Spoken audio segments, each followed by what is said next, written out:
wabarakatuh. Eh,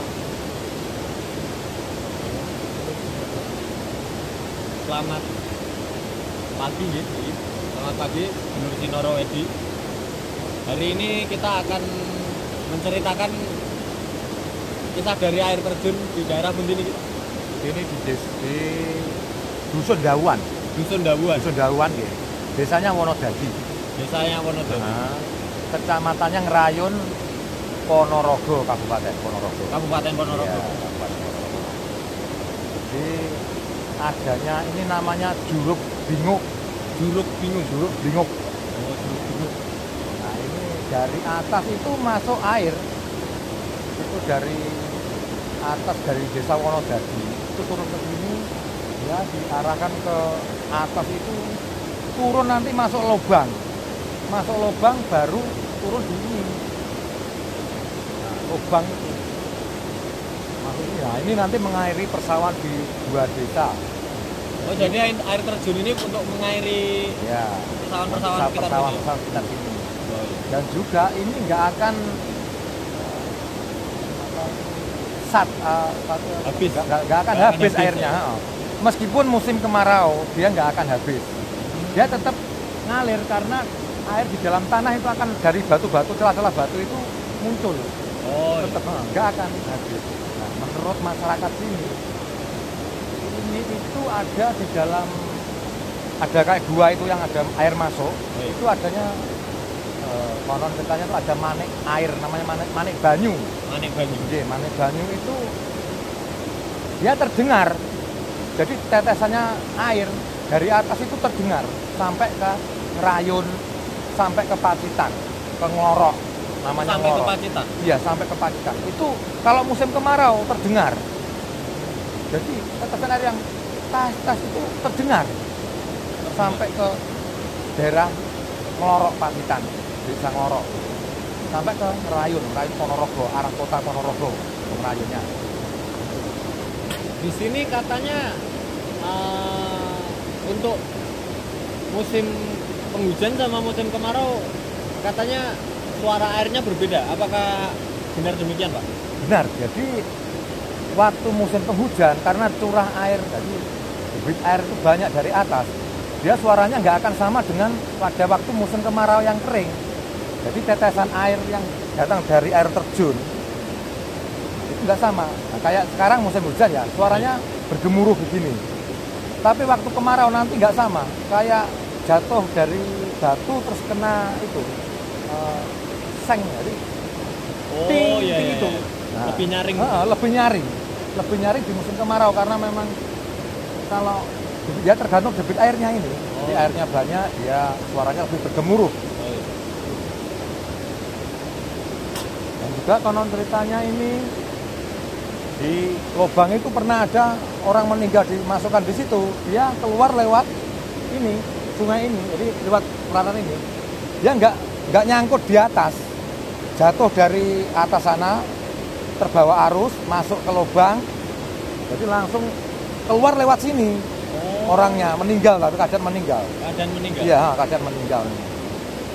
Ya cuma anehnya untuk dari sisi mitosnya memang ini itu lubang itu belum ada orang yang pernah masuk.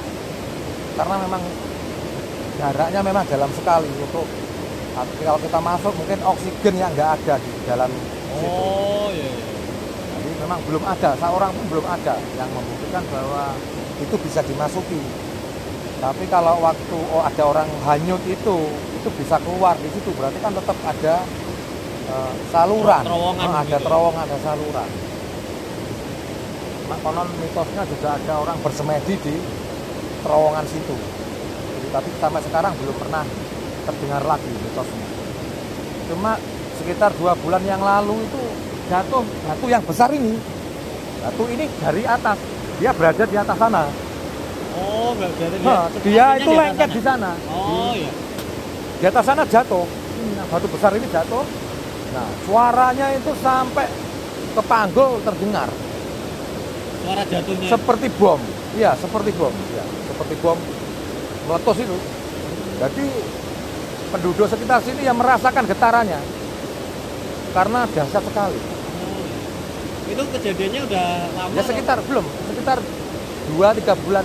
Ya belum ada 3 bulan. 2,5 bulan lah, sekitar 2,5 bulan jatuh. Jadi baru ya? Ini baru saja jatuh. Ya, bagusnya ini kalau musim kemarau nggak kering, jadi warga bisa tanam padi. Tetap bisa ya, tanam. itu. Jadi warga sekitar sini cukup terbantu lah dengan adanya air terjun. Ya, ini masyarakat sangat terbantu adanya air karena kemarau. Kalau di daerah sini masih daerah pegunungan, kemarau itu nggak ada air, nggak bisa. Kita mau cocok tanam nggak bisa, nggak ada air. Jadi untuk yang di aliran ini kalau kita seumpama beli diesel untuk air bisa. Jadi tetap bisa panen, tetap bisa tanam padi. Soal mitos di daerah sini itu seperti apa, Pak? Kira-kira. Tentang air terjun ini ya. Iya. Ini mitosnya memang di daerah sini itu dulunya itu ada orang bersemedi. Di sini memang terkenal namanya Manik Banyu. Manik Banyu. Iya, Manik Banyu. Tapi kurang jelas untuk penggunaannya Manik Banyu itu untuk apa, saya sendiri belum jelas. Cuma katanya yang mempunyai sini memang belum ada orang yang bisa menggunakan Manik Banyu itu. Jadi ada orang yang bersemedi, tapi dia belum bisa mencapai di atas sana. Di atas sana dia mau ini dari lubangnya itu, mau ke tempat lubangnya nggak berani karena memang rawan banget untuk jatuh itu. Jadi dia nggak berani. Pada akhirnya dia turun ke sini. Nah, untuk pencapaian itu jaraknya masih jauh, dia nggak bisa. Jadi nggak bisa ngambil pusaka itu. Jadi akhirnya dia memang nggak bisa. Jadi kata yang punya sendiri memang orang itu nggak berhasil. Yang diniatkan itu nggak berhasil untuk ngambil itu. Soalnya memang bukan tempatnya itu juga ya? Iya, bukan tempatnya. Jadi kalau dia bilang memang tempatnya di atas, tapi memang itu banyak yang retak, jadi rawan. Dia sendiri juga mikir keselamatannya dia. Oh iya. Nah, kalau malam, katakanlah dia ritual malam di situ, kalau sampai ada banjir, ada kejatuhan, dia juga nggak berani ambil risiko. Memang tempatnya nggak memungkinkan untuk kita itu berusaha semedi, nggak memungkinkan. Tapi katakanlah ada orang yang berani, monggo. Itu memang resiko di faktor keselamatan ya, juga faktor diperhatikan juga ya. Memang terkenal ini ada Manik Banyunya. Jadi untuk pusaka-pusaka lain memang banyak ya sebetulnya, tapi jarang orang yang bisa. Untuk pencapaiannya jarang orang bisa ngambil sesuatu dari sini, belum pernah terdengar. Cerita mitosnya. Ini diperkirakan air terjun ini sudah ada sejak zaman dulu ya? Ya, sudah ada sejak zaman nenek moyang ini. Kan ini terbentuk karena karena air mengalir dari tempat yang tinggi ke rendah, iya. Sehingga mengakibatkan ini ya. Ini dari arah desa Wonodadi. Ya, aliran-aliran itu dari atas turun ke bawah, nah, akhirnya terbentuk Secara alamiah. secara alamiah. Ini terbentuk sendiri. Nah, sekarang ini kendalanya kan memang ada retaan-retaan ini, kita lihat sendiri ada banyak retaan-retaannya. Soalnya mungkin dari efek batuan yang jatuh itu tadi Ya, juga ada getaran batu yang jatuh yang sekian besarnya ini, sehingga mengakibatkan getaran. Nah, ini juga berpengaruh juga. Ini diperkirakan tingginya kira-kira berapa meter, Pak? Sekitar 40 meter. 40 meter lebih lah ini, kalau 40 lebih. Lebih. Oh, iya, lebih. Kalau dari sini 40-an. Karena ini dari yang lubang itu 40 meter. Oh, dari Kalau lubang atas itu ya 40. sekitar Oh, iya. 100 lah. Dari atas itu kan ini sudah mau ke atasnya ini. Sekitar 50-an lah. 50 kalau dari meteran. lubang itu. Oh ya, Pak, saya tadi perjalanan dari bawah terus sampai ke dekat Ke lokasi ya. lokasi ini batuannya kok saya rasakan kok tidak sama seperti maksudnya air terjun di tempat yang lain gitu. Kan di tempat yang lain kan kadang berlumut, tapi di sini kok malah apa ya? Keset gitu loh. Di sini nggak sama batunya, Mas. Jadi batu ada sendiri-sendiri. Nah, kayak batu kapur yang ini nggak sama. Kalau ini biasanya buat dinding-dinding itu di rumah-rumah buat tempelan dinding, ini bisa batu hijau yang berwarna hijau itu nggak akan melumut sampai kapanpun karena memang alamiah memang ini kayak yang ada di Bogor itu batu hijau namanya. Batu hijau. Batu hijau itu memang langka sekali. Jadi tapi di sini dia nggak akan diambil oleh orang sini karena memang sulit untuk ngambil untuk Aksesnya. Ada Ya. sini jarang orang berani ngambil batu dari sini. Nggak sama di sini ada batu kapur, ada yang untuk fondasi rumah itu batu kapur-kapur gini ada.